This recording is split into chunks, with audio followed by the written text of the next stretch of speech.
Port-Olona, le 6 novembre 2016. C'est le grand jour pour Jean-Pierre Dick et toute son équipe. Après 3 ans de travail intense pour construire et mettre au point le nouveau Saint-Michel-Virbac, JP s'engouffre dans le chenal des Sables d'Olonne et rejoint la ligne de départ de son 4e Vendée Globe. Une course mythique où l'homme se bat avec l'océan et avec lui-même pour accomplir l'exceptionnel. Entièrement dévoué à cette épreuve qui rythme sa vie depuis 16 ans, Jean-Pierre ambitionne de se hisser sur le podium de cette 8e édition. Concentré et déterminé, le skipper azuréen s'offre un départ canon et se glisse dans le trio de tête dès les premiers milles du parcours. C'est vrai que la première nuit, j'ai pas mal poussé sur le bateau, j'étais en confiance avec mes foils. J'y ai laissé certainement un peu trop d'énergie, mais au petit matin, je suis en tête avec Armel et Alex et ça reste un beau moment globalement. Parti sans doute un peu trop vite, Jean-Pierre se brûle les ailes sur ses 3 premiers jours de course. À la bagarre avec Armel Lecléache et Alex Thompson au large du Cap Finistère, le skipper niçois tient la cadence et s'empare même de la première place le 8 novembre. Mais au passage de l'île de Madère, par manque de lucidité, comme il le concédera lui-même, il tarde à empanner et perd 10 places en une journée. Beaucoup de nuages aujourd'hui sur la route du Saint-Michel-Virbac. Des nuages qui m'ont arrêté et fait perdre le contact avec les premiers. Bon, va falloir cravacher pour remonter tout ça, n'est-ce pas? C'était un moment pour moi psychologiquement le plus difficile, quoi. Pendant 3 ans, vous êtes défoncé à créer ce projet et vous dites, je suis en train de passer complètement à côté de la plaque de mon Vendée Globe, quoi. Moi, je suis toujours un peu pudique, mais c'est vrai qu'à un moment, je me suis effondré, envie de crier, une haine qui vient et qui vous prend, mais mais il a fallu la transformer en positif. Et à un moment, le déclic s'est fait tout de même en disant, la course est longue, il faut garder le moral, il faut y aller, et maintenant il faut pousser, quoi. Mais avant de revenir dans le match, Jean-Pierre va être freiné par un problème technique. Le coinceur de J0, cette pièce qui tient la voile d'avant et la tend vers le bas, va lâcher. Rien de grave, mais ce problème technique va lui faire louper le wagon d'une météo exceptionnelle qui va propulser les leaders au Cap de Bonne-Espérance en un temps record. Mesdames et messieurs, bonsoir. C'est l'histoire d'une course qui va pas bien pour le Saint-Michel-Virbac et Jean-Pierre. Voilà, mais bon, le JP il est bien mariné maintenant. Il va attaquer et tout va bien se passer. Ok, ciao, bye bye, youhou.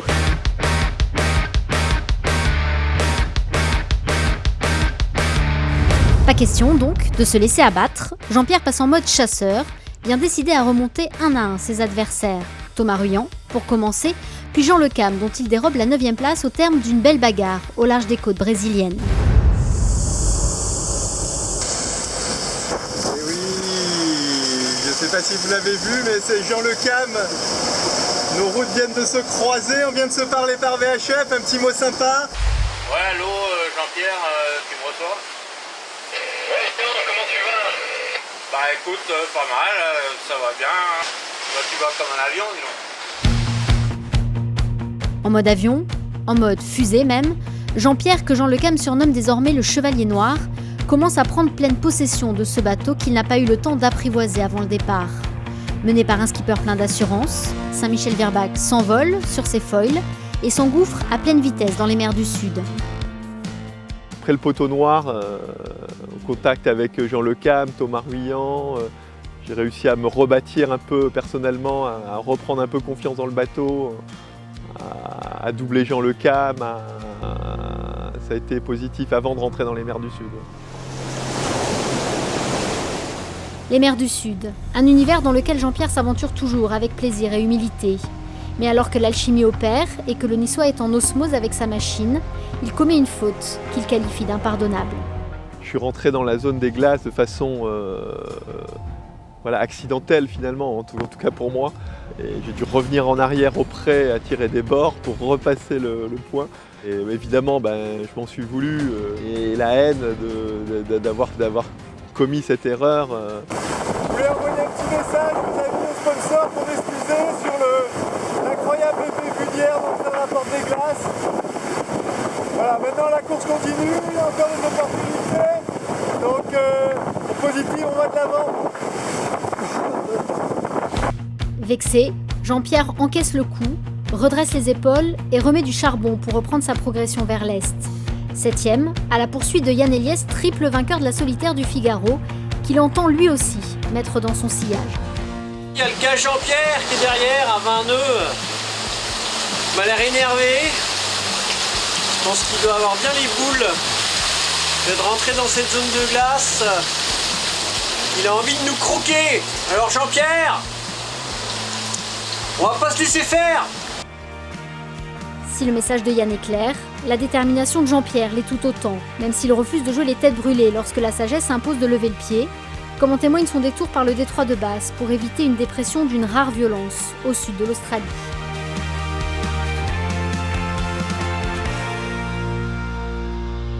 C'est un hélicoptère qui me survole au nord de la d'Hobart, au nord de la Tasmanie. Regardez, c'est assez incroyable. Passage de Bank Street. Beaucoup de vagues, très impressionnant. Là, vous pouvez voir la Tasmanie. Et là, les îlots du Furneaux Group. La décision d'aller en Tasmanie, ça a été un moment très fort. J'ai pris le risque et je pense que ça a été une bonne option parce qu'elle m'a permis de rester en course, de rester actif et puis de me positionner à la fin de l'option au vent de Jean et de Yann pour prendre un front et dégager devant eux. Donc ça a été au final un moment bien géré. Audacieuse, cette option s'avère payante puisqu'elle va permettre à Jean-Pierre Dick de doubler Yann tout en préservant son bateau avant l'entrée du Pacifique. Dès lors, il ne va cesser de creuser l'écart. Entré 10e dans l'Indien, il va gagner 6 places dans les mers du Sud et malgré une bulle sans vent inopinée qui va lui faire perdre une grande partie de son avance avant la pointe de l'Amérique du Sud, il passera son 5e Cap Horn en 4e position. Oui, mesdames et messieurs, c'est bien le Cap Horn que vous avez derrière vous. Vous voyez ce petit caillou là que je vise depuis un mois, enfin la délivrance, on retourne à la maison. 5e passage pour JP, on va fêter ça dignement. Le champagne en fête, vieux moi, avec la poupoule. Ça peut peut-être un peu mouillé, mais bon, allez.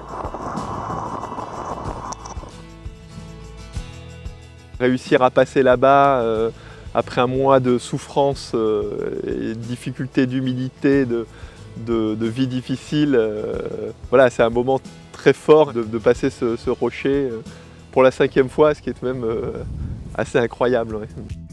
Si contourner le rocher dur est synonyme de délivrance, c'est une longue bataille qui commence pour Jean-Pierre Dick. En manque de réussite dans la remontée de l'Atlantique, le skipper de Saint-Michel-Virbac va devoir redoubler de finesse pour préserver une 4e place jalousement convoitée par 2 des meilleurs figaristes qui soient. Grosse option avec Jean-Lecam et Yann. Voilà, ça me laisse un peu perplexe, je ne sais pas du tout ce qui va fonctionner. En tout cas, je suis parti sur mon option et espérons que ça fonctionne. En tout cas, ça va moins vite pour moi en ce moment et c'est pas facile à tenir comme position. Wait and see, comme on dit. Et décalé plus à l'ouest que Yann et Jean pour contourner l'anticyclone de Sainte-Hélène, la tentation est grande de suivre l'option choisie par 2 experts de la régate au contact. Mais JP reste fidèle à son premier choix et sa patience sera récompensée. Un temps distancé au classement, il récupère sa 4e place et s'offre même un temps record de 13 jours, 3 heures et 59 minutes entre le Cap Horn et l'équateur. Mais le vent le piège à nouveau dans l'Atlantique Nord, à hauteur de Madère, puis des Açores.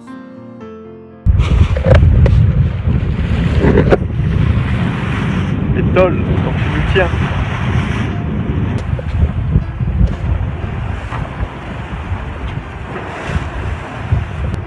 Ah, pétole, quand tu ne me lâches pas.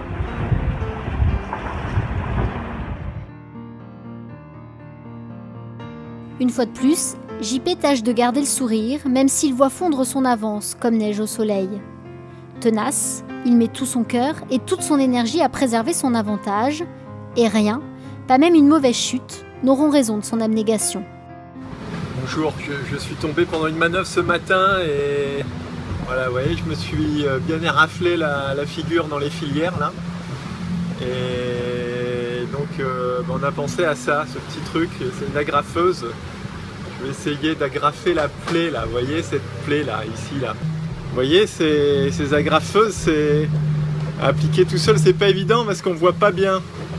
En plus avec la mer, c'est pas évident. Donc là je m'en suis foutu un carrément à côté, l'autre dans la plaie, et il y en a un que j'ai bien mis. Donc on peut pas dire qu'il y a un taux de succès très important. J'ai eu beaucoup de chocs.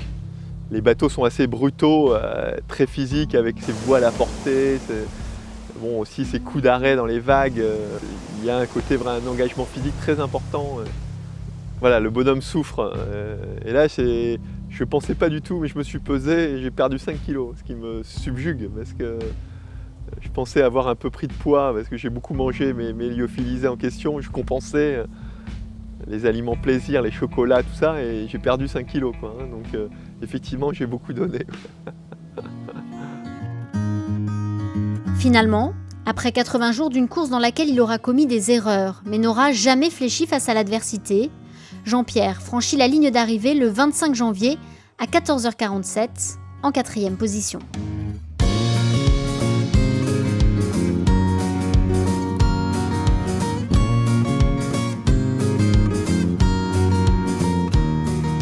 Yann Eliès, lui, termine 1h25 plus tard, soit le plus petit écart jamais constaté dans l'histoire de cette course légendaire. Je voulais vraiment cette 4e place parce que je me suis battu pour pendant quasiment deux océans. Et ce qui est sûr, c'est que ce Vendée Globe n'est pas un échec. Voilà, j'ai réussi contre l'adversité à me surpasser, et ça, c'est une réussite. Et passer cette ligne, ça a été un moment de soulagement et très important.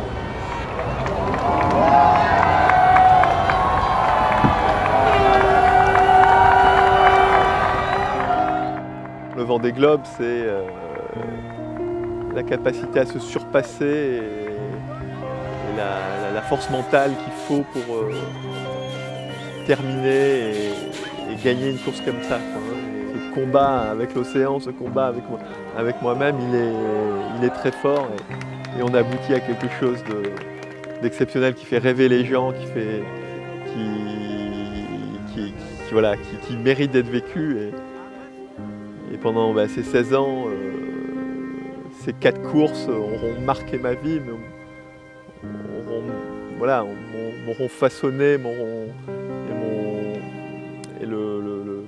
mental sera définitivement marqué par ces 4 courses, quoi, hein. Et c'est déjà beaucoup. C'est déjà beaucoup.